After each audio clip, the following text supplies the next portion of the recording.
content!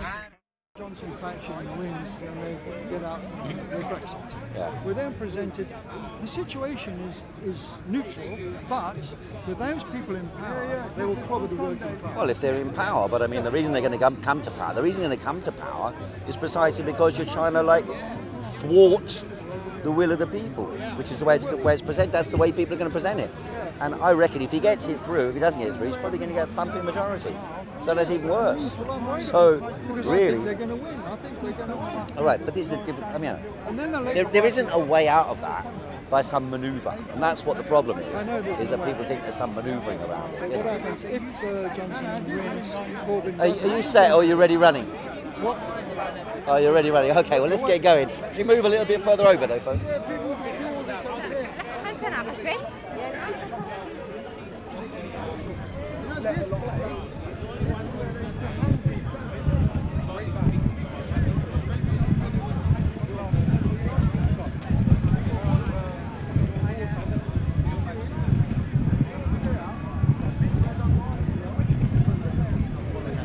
That's the point.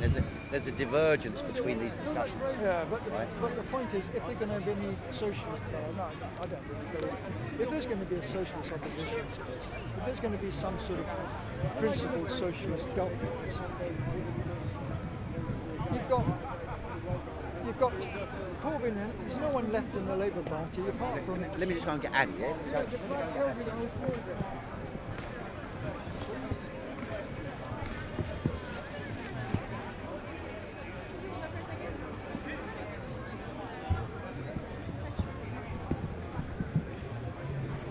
Shall I invite 5.2?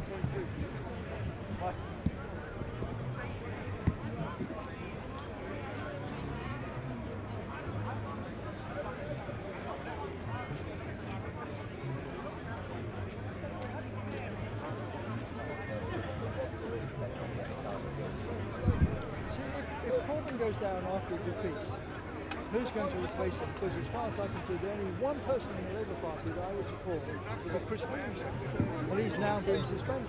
There's no one, even McDonald's betrayed. Even all these people are betrayed.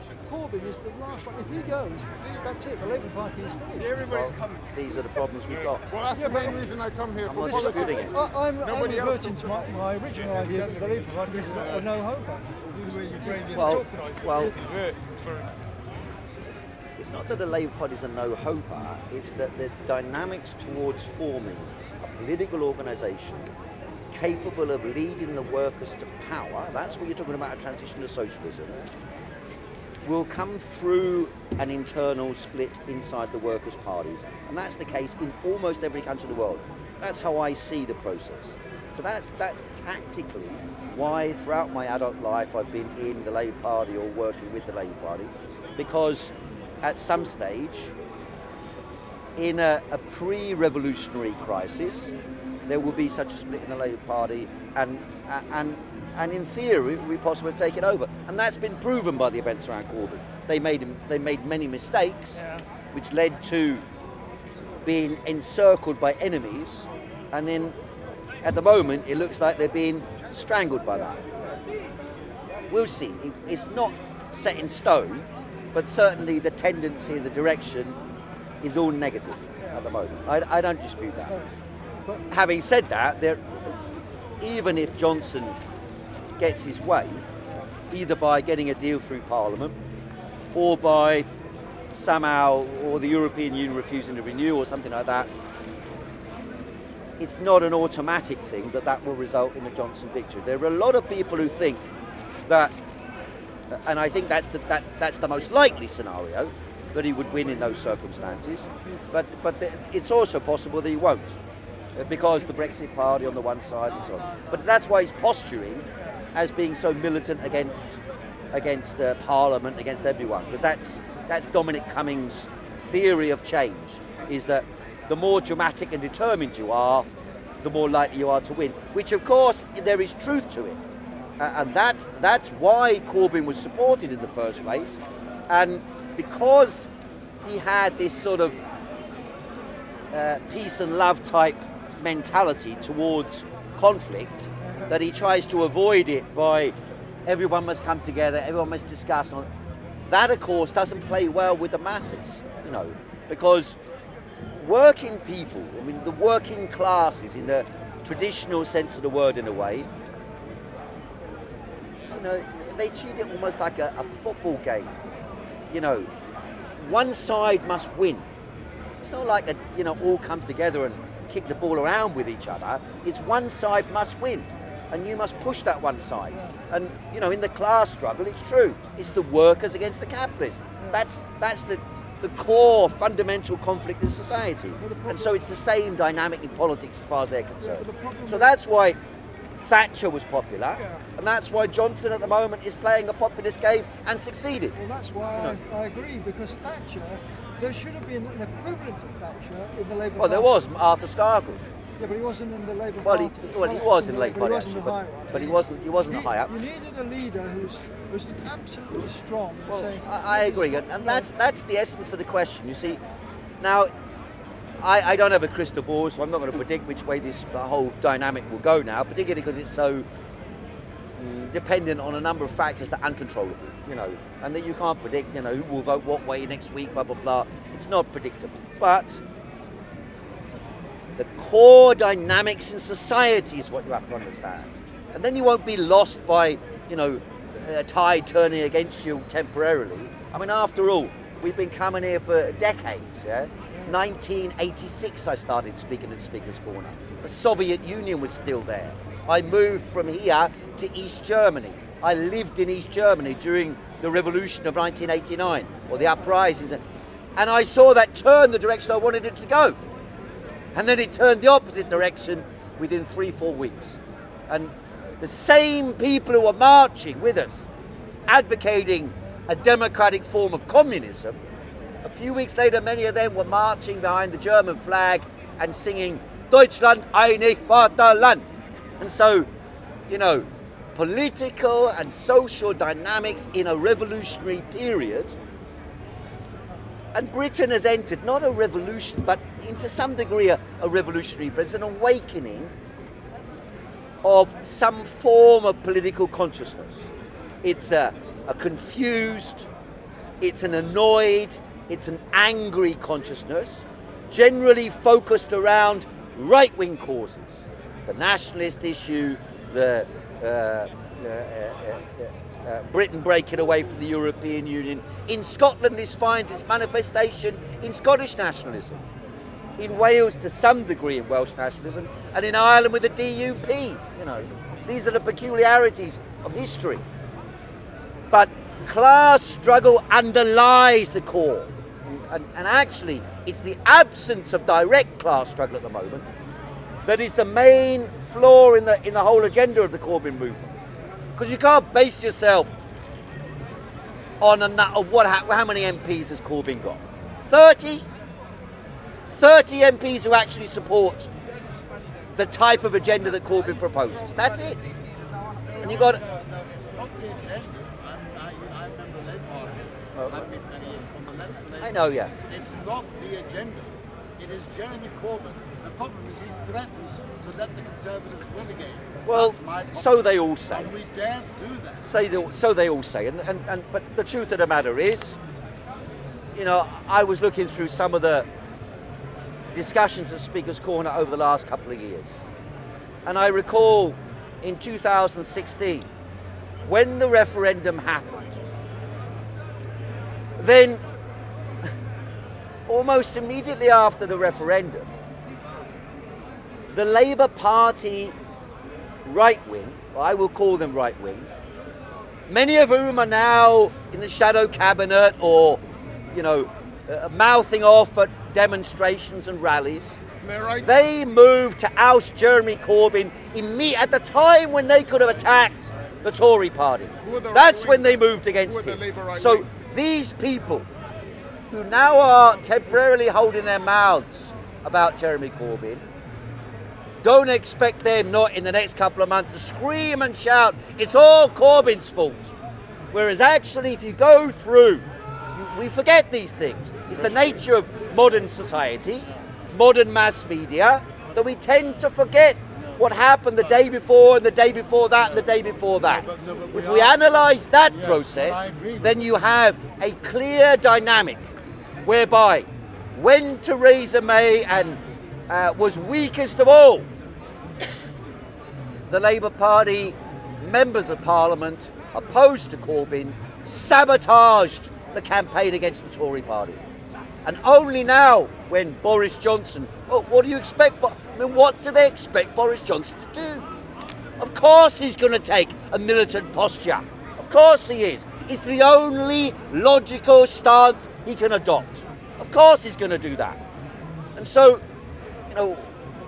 the fact of the matter is, the Labour Party must start. I mean, it's difficult now because it's gone on so long. That's my point. We are, the point I'm making, we are where we are. I mean, right. I agree with every single word you're saying. Good. They're out to get Corbyn, from the very start. They have been for a long time. Now we've got an election coming out, and we've threatened with another 5 years of Conservatives. But I ask you this. I mean, given the circumstances, what is Corbyn supposed to do? Well, if you ask the parliamentary party what he should do, most of them are saying, remain. Well, that's cutting out half the population. No, I'm sorry. Right? I mean, on the doorstep, he should be absolutely sure where he stands. On the doorstep, where? Well, when it comes to an election. Yeah, but where? I mean, you're Kensington and Chelsea, isn't it? No, I'm not Kensington. Which area? Well, I am. Well, good. Okay. What constituency? On the doorstep, you're 10 seconds before the door's shut in your face. How on earth do I and you convey Labour's message when Labour themselves... Well, that's why you need Speaker's Corner and things like that, because it's not good enough. Unclear the message. They're not putting a firm, a united message out. Yeah. What I want to see a second... I want to see a second referendum. Well, they're saying that now. I don't want to see that. Because it's democracy at work. Well, No, of course it's democracy. Of course it's democracy. On the one side, first, let me say this. Let me say this. I am not going to go down the path of a discussion about Brexit, referendum, not referendum, parliamentary procedure. I'm not going to do that because it's tedious. It's tedious. It'll unleash antagonisms in the meeting here, and it won't deal with the fundamentals. It's exciting. No, it's not exciting. We're here to. Could you then tell Are you really excited by that? To listen. Could you then? I'm happy to do it if you want to, but I don't think it's very exciting at all.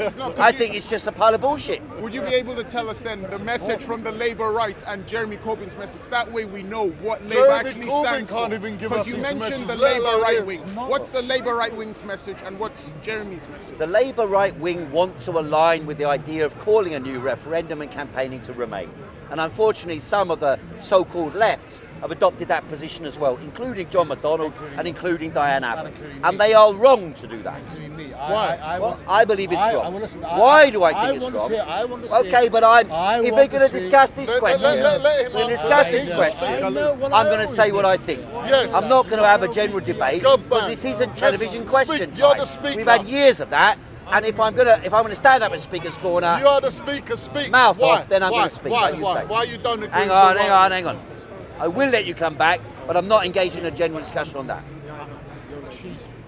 Corbyn correctly adopted a position of saying, we will seek to unite the people from both sides voting Remain and Leave.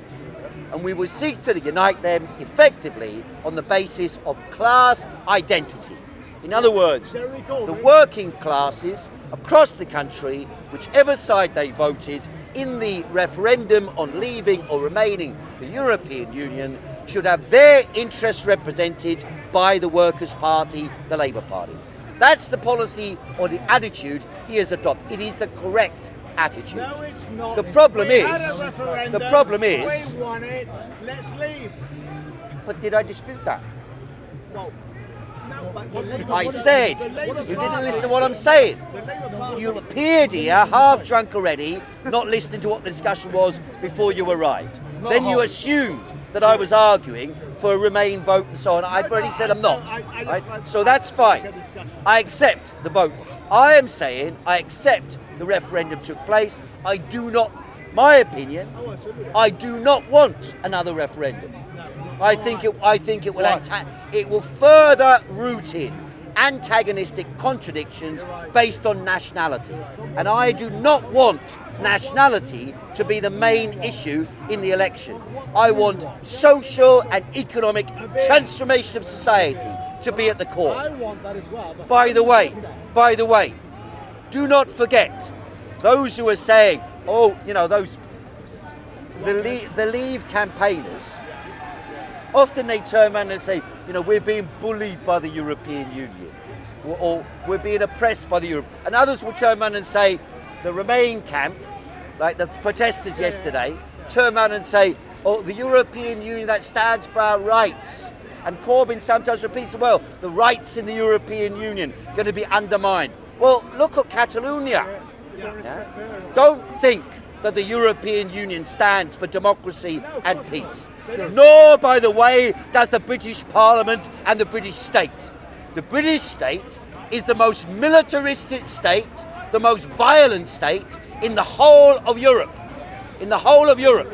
So we must identify what we are treating as our enemy and as our friend. The mass of the working classes of Europe, 90% of the population of Europe, are our allies. The mass of the working classes in Britain, in all the 4 different nations of Britain, they are also working class. The appeal must be made for their interests, not the bullshit we are told about democracy, the right to vote in the referendum. The referendum happened, yes. Yeah. They all go, oh, the biggest exercise in democracy ever. You mean 17.4 million people crossed a piece of paper one day in June 2016. How much money, That's all it means, Speaker, right? how much How much money- time did it what were they take? told A you? minute? Half a minute? What's And that's that- democracy what's that for the got to do with people? anything? That is bullshit. Because we have to understand how you actually bring about change in society. Society is not ruled by Boris Johnson, nor would it be ruled by Jeremy Corbyn. Good afternoon. Nor would it be ruled, nor is society ruled by Juncker, by Barnier, or by Angela Merkel. Society is ruled by big business and finance. They control the world. The banks. The banks and the biggest industries Are they and the remainers corporations. of today? Speaker, if that was true, Are the banks the if remainers? that was true, Are we the would- banks true? we would not leave, because what suits business is to stay in the European Union. Am I wrong? Well, you are wrong. You are wrong. Why? Because there are different factions within. The reason why the Brexit vote happened and the debate has continued the way it has is because there are conflicting factions within the world's ruling classes. And these conflicting factions, one side you have the nationalist faction. How you doing? One side you have the nationalist faction, like Donald Trump, like Bolsonaro in Brazil, like Modi in India, like Fidesz in Hungary, like the rulers of Poland, like the Front National in France, like the Brexit Party and the right wing of the Tory Party in Britain. This is one faction responding to the 2008 economic crisis by arguing for economic, social and political nationalism. And that nationalism seeks to shift the burden of economic crises onto other countries. The wealthy countries try to protect themselves. America launches a trade war against China. Brazil launches a nationalist economic policy in Brazil. And so around the, and then the other side to it is what you can call, or what is called the globalists by many people. And the globalist faction of world capitalism is that pre-2008 dominant faction. It dominates high tech, Amazon, YouTube, Facebook and these type of, but don't forget, until Cambridge Analytica happened and exposed the role of Facebook, Mark Zuckerberg was running a campaign to stand for election as President of the United States of America on a Democratic ticket. He was about to visit 52 states to galvanize support. Now, why is it more important to understand the fundamental global dynamics of world political economy? Because if you look at one of the projects currently being launched by Facebook. It's known as Libra. Yeah, it's a currency. Yeah. Its objective is to control world currency. Now, half of the world or more has weak currencies. You know, the Nigerian naira, the South African rand, well, that's reasonably strong. British pound to some degree. But the 6 leading currencies in the world, including the British pound, will be incorporated in a basket of currencies that sets the value of Libra. Libra will then be disseminated by mobile phone networks to the whole of the world. And in all relatively backward countries, economically, people would adopt Libra as their currency. And this will, and it is. The point, however, is that there are conflicting tendencies within the ruling classes. The globalist faction, yes, I believe Libra is not going to take off the way they're imagining, but the very fact that they can propose such a thing and have the mechanisms to create it illustrates the global nature of a faction of world capitalism, seeking to create a single market, single currencies, single governmental and international policies that suit their interests. One of this faction is also, by the way, associated with the present movement that we've seen called Extinction Rebellion. The idea of an international Green New Deal is a program by globalist factions of world capitalism. I like him. Sorry? I like him myself. You like what? Extinction Rebellion. Well, it's neither here nor whether you like them. The question is, what is behind it? I mean, you might like Google. Survival, man. Survival You said of you it was. and me. You said last week. You said it was the privatization of nature. You mentioned. Yes. The United Nations launched a report last week or the week before, in which they called for a Green New Deal for the world.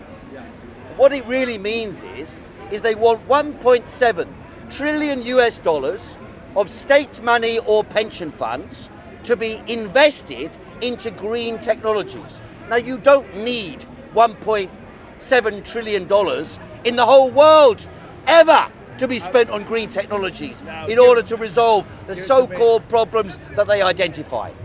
The 2 problems they identify, or better said, the 1 problem they identify is this.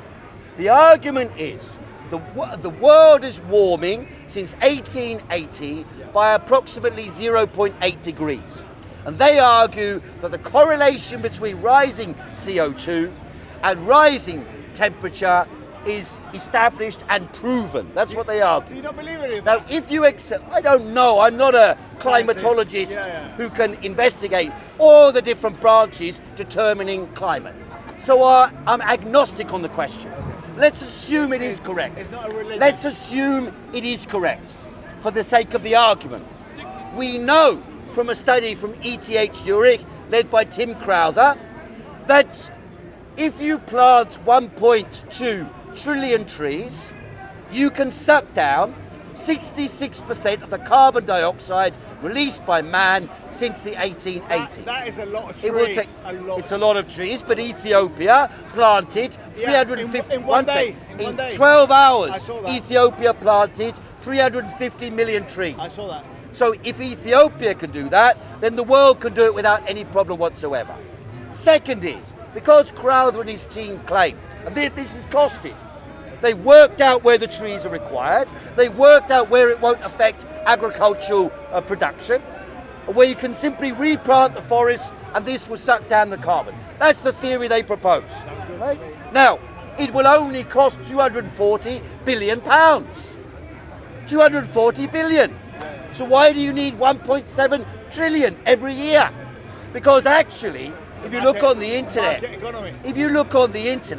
and you look up carbon capture, Bill Gates, one of the globalist faction, in association with Shell Oil and ExxonMobil, have created giant machines, factories to capture carbon. And they say one of these factories can suck down 40 million trees worth of carbon. That's what they say. BP are advertising for solar panels that they're creating. That is fucking hilarious. Right? So, well, it's hilarious, but it is hilarious from a double standpoint. On the one side, the leading corporations promoting climate change reduction, basically temperature reduction through reducing CO2. They are petroleum companies, which pumped all the stuff in the air in the first place. However, because they have the finance behind them, they are now pioneering the campaign to suck carbon out the atmosphere. The problem is this. The problem is this.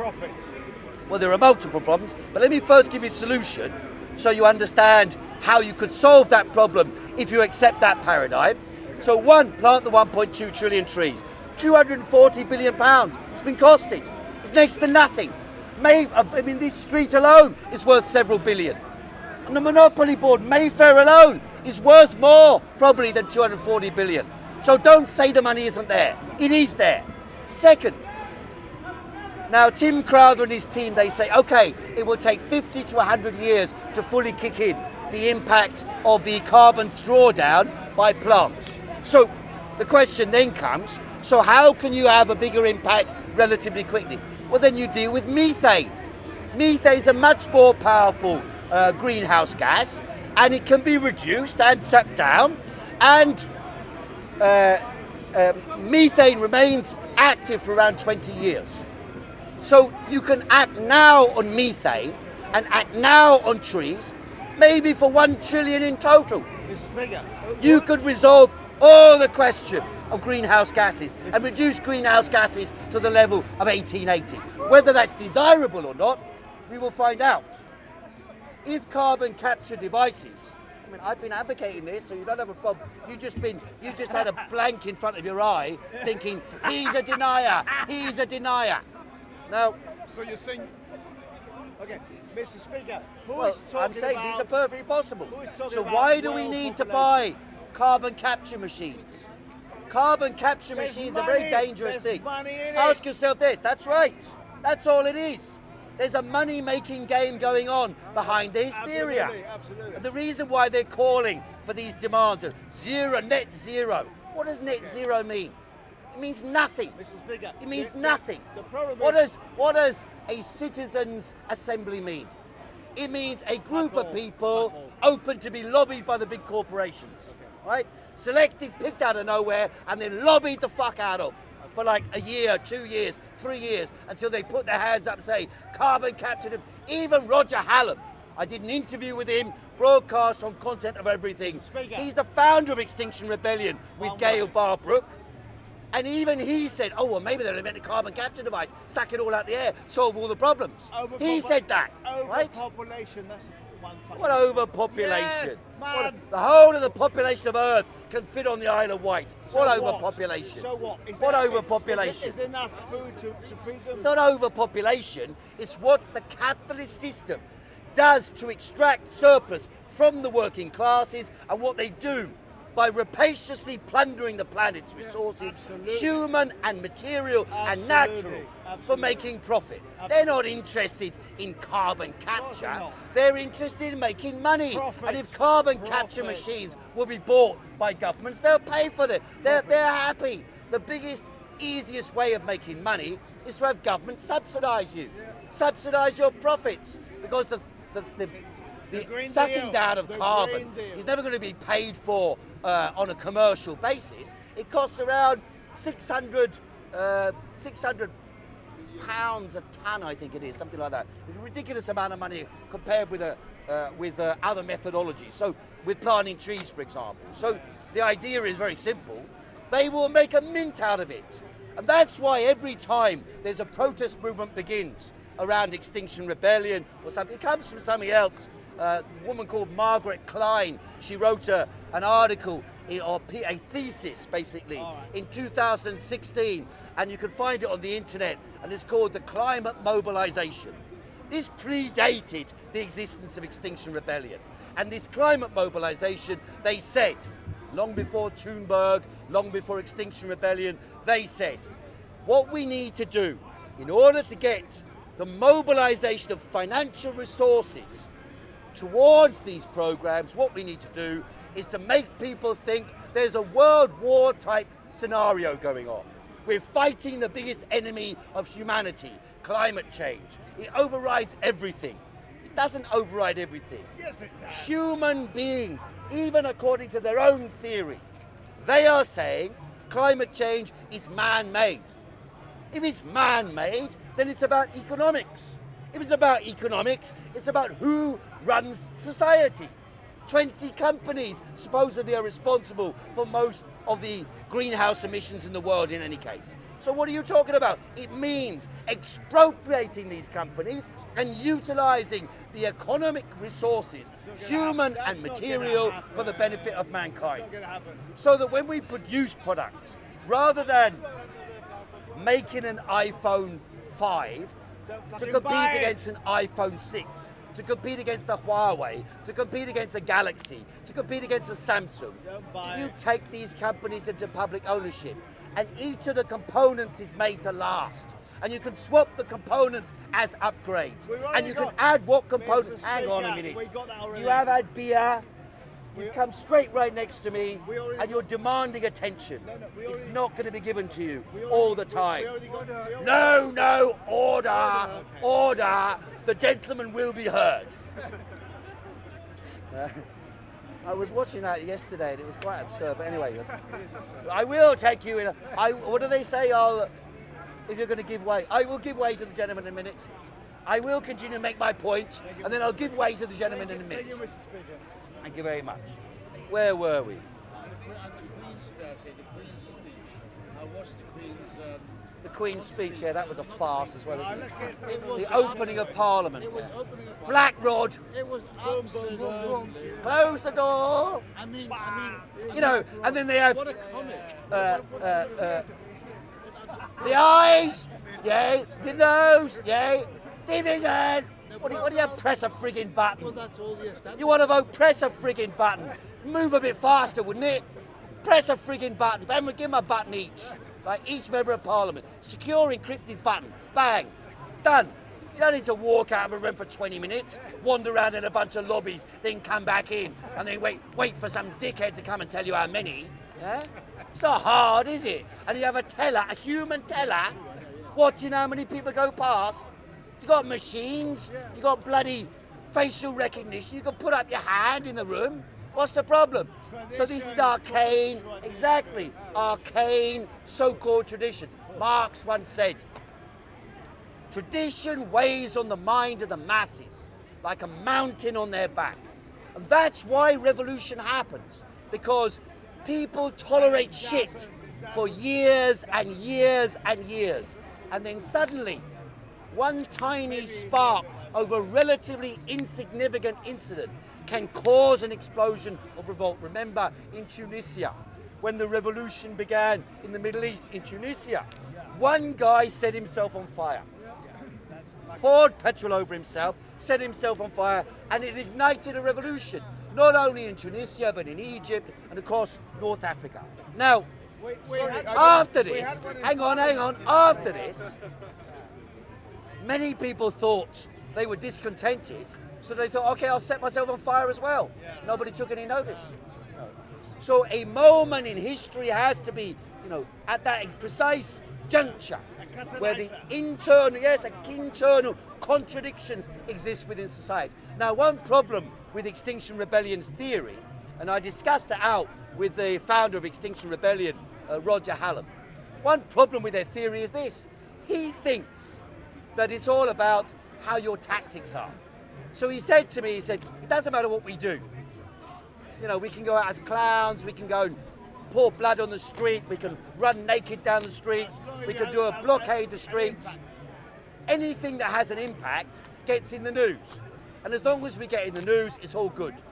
And as long as that news, as long as gradually we gather together, 3-point support from 3.5% of the population, his study for his PhD told him that if you've got 3.5% of the population, then it's sufficient for a paradigm shift so that the population or the governments will be forced to accept it. And the way to do this is to get everybody who joins your demonstration, when you go to Extinction Rebellion, they give you a sheet of paper and it says, are you prepared to be arrested? Are you prepared to go to jail? and you tick the box if you're prepared to go be arrested. And Roger Hallam says to them, well, it's not difficult in prison. You go to prison, you sit there for a couple of weeks, read a book, and then you come out again. It's perfectly all right. You get count it as a holiday or a break. So, therefore, it appeals to a certain layer of the population, primarily upper middle class. We had that already, my friend. But thank you for your enlightenment. We had that already long before you arrived in this meeting. We already said that. But thank you for repetition. Repetition is the mother of education. You mentioned carbon capturing machines. Do you know of any governments who've actually started buying these carbon capturing Well, they're making them in Switzerland, they're making them in China, Bill Gates, ExxonMobil and Shell Oil are making them at the moment. You can find the adverts on YouTube. Look up carbon capture machines. The problem lies in this. If the argument is correct that carbon emissions govern temperature, then if you suck down the carbon, for example, in the United States of America, where the temperature has not risen in correspondence with the rest of the world, if you then suck down the carbon, and if it causes a reduction in temperature, America may well suffer severe winters and crop losses.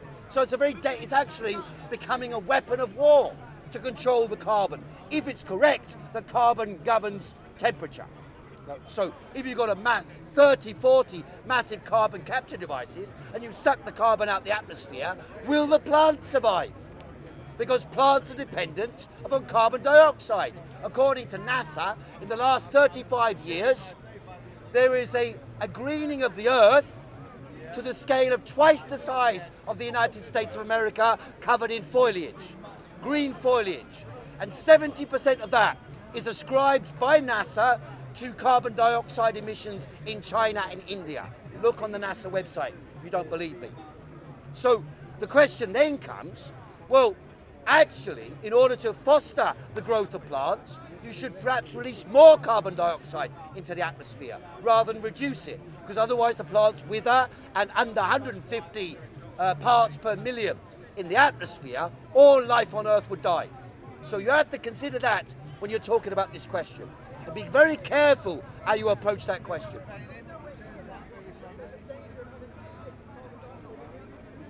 Well, we were before the Industrial Revolution. If the trajectory had gone on from the 50 million year Pleistocene era in which CO2 was going downwards consistently, if that would continue for another 2 million years, we would have been at less than 150. That's a hypothetical, but it's the process that was happening. Now we have, well, there's an argument, of course. There is an argument, but we can test this. There is an argument. As I said, I'm all in favour of planting the trees as a precautionary measure. However, yes, precautionary. Look, how many sciences are involved in climate? Tell me which ones.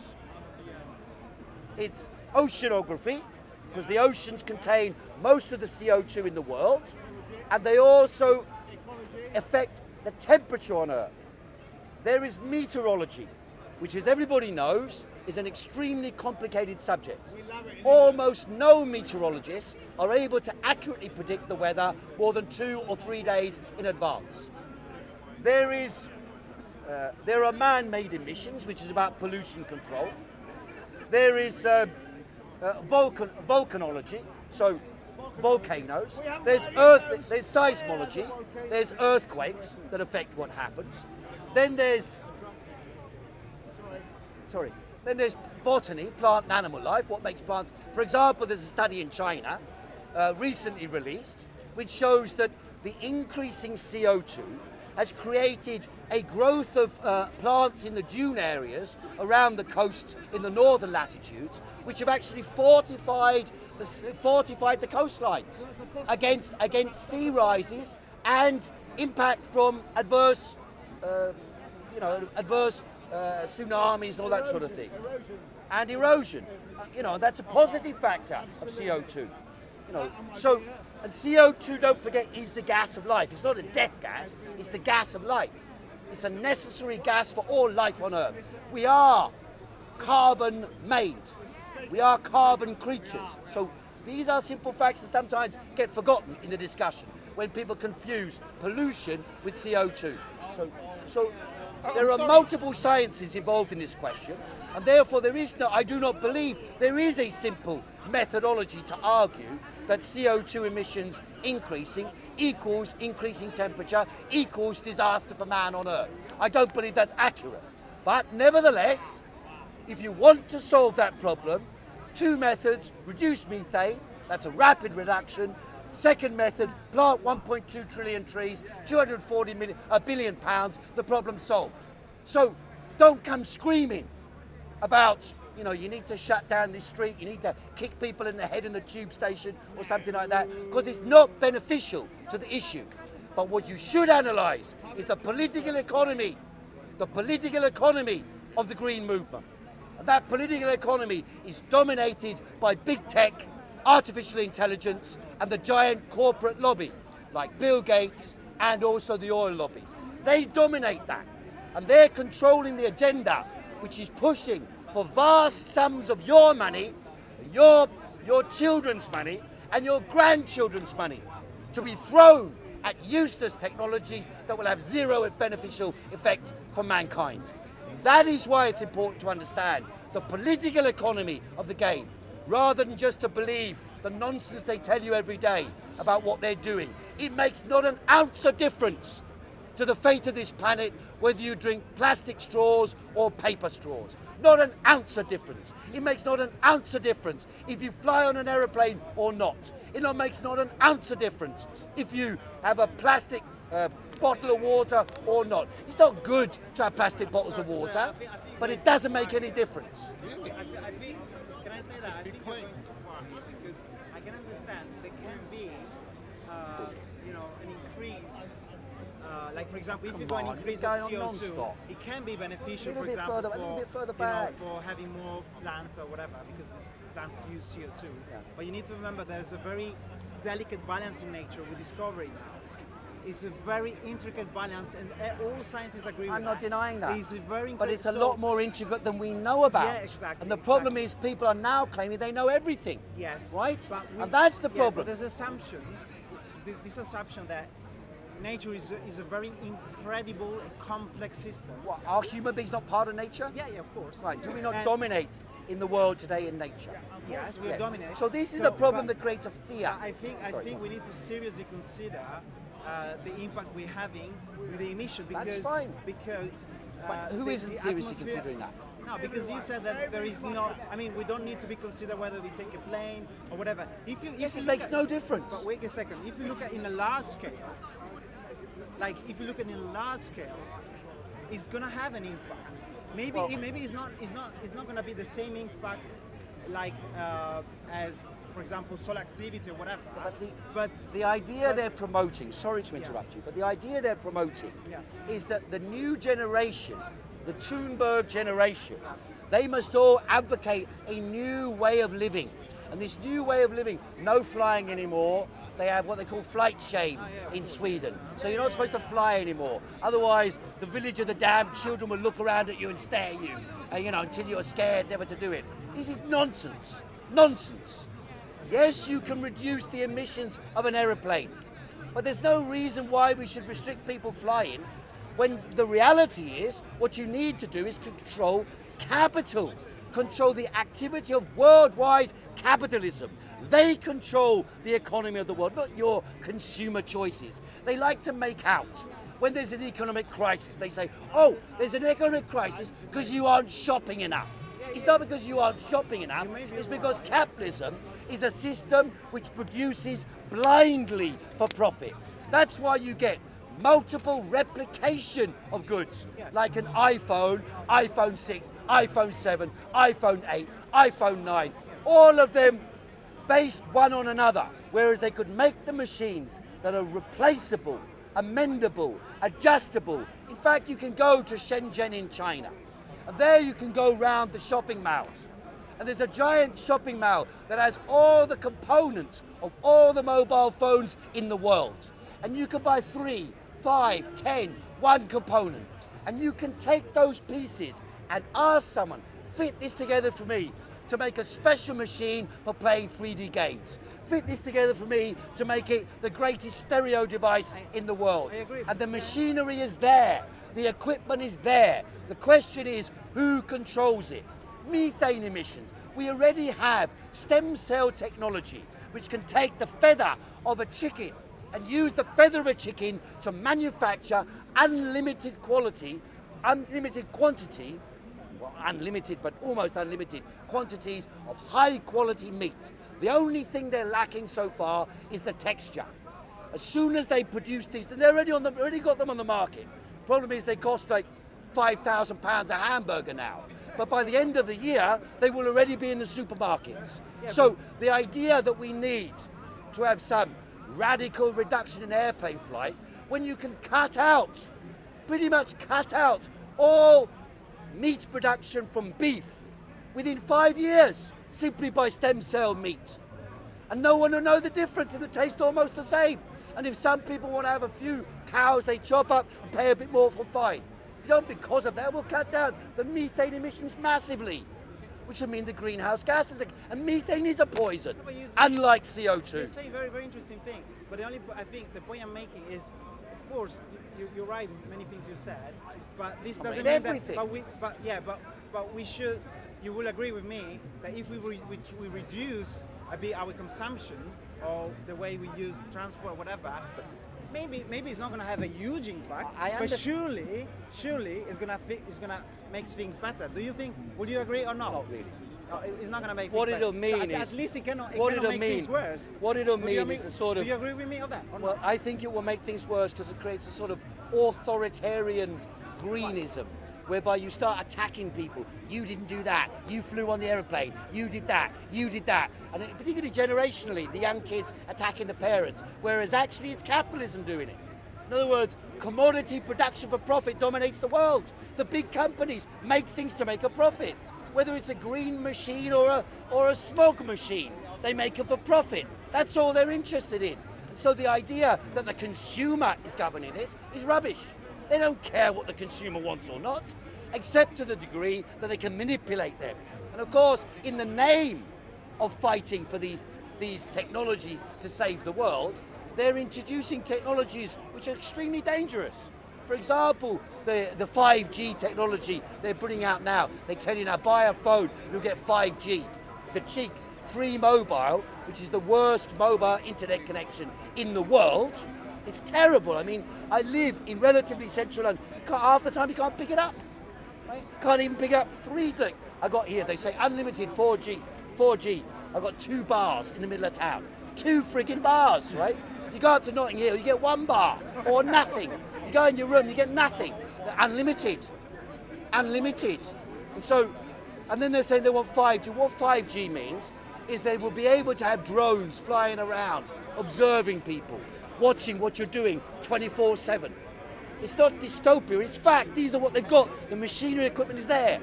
Then you've got to consider the devices they're producing now are going down to the nano level. Nano machines entering your body in the name of helping your health. For example, Elon Musk, last month, he released a new device. Basically, they hold your head steady and then they implant 1,000 probes into your brain, different parts of your brain. They're thinner than a hair, so you won't feel much as it goes in. And they have to hold your head steady so they can fit it in properly. Once they fit it in, then they can control parts of your brain and your brain activity. And Musk is the type of lunatic, because he's such a powerful billionaire, he thinks he can do whatever he likes. He wants to download your brain onto a computer and then control the output of that brain, ad infinitum, through artificial intelligence into the never land of the future. This is the type of lunatic that we have in the world today. And so if you've got a device that's in your hand, you can think, you can ignore Ed Snowden, you can ignore Julian Assange, and you can think, well, I type in what I want to type, I do what I want. If they monitor this or that, it's not that big a deal. But if the device is inside your body already, implanted as a child, that's what they'll say. Well, they'll check your DNA, And when your baby's born, they'll tell you, well, you need certain implants to prevent you from getting cerebral palsy when you're 70 or dementia when you're 85. So you're going to have a choice. Do you want those devices in you or not? And the truth of the matter is most people logically would say, yes, I want it. And it'll be controlled by these 5G operations that allow real-time operation. So you can do real-time operation. For example, a brain surgeon in New Zealand could carry out a brain surgery operation in London by 5G because it's immediate. No latency, unlike my phone, which has got unlimited latency. So that's all very well if you really need a brain surgeon to operate on your brain. But what if you don't want a brain surgeon to operate in your brain, but they decide they're going to operate in your brain because you have a tendency to go and buy plastic straws, and therefore will affect this part of your brain, the reward system, will affect it with a little impulse that'll stop you buying these plastic straws because you don't want to destroy the environment. So these are very dangerous phenomena. If we don't control the machines, which means we must own the machines, then the machines, through capitalism, control us. Now that's the danger. It's not so much that the machines themselves are bad, it's who controls them for what reason. And we don't control the process. You go to Primark and buy something, it's not something you said I want, it's something they put in the shop and dump there because it's cheap to produce in Honduras or cheap to produce in Bangladesh. That's the reason they produce it and pump it out. And they know that the clothes are going to wear out and you chuck it away, get another one. So that's not because I'm buying the wrong fast fashion, although that's a minuscule component which can make you feel guilty. It's because the company is engaged in a global production chain, extracting surplus from the workers producing these things. That's how the system operates. I've been speaking for a while, thank you very much. See you again a bit later. Yay.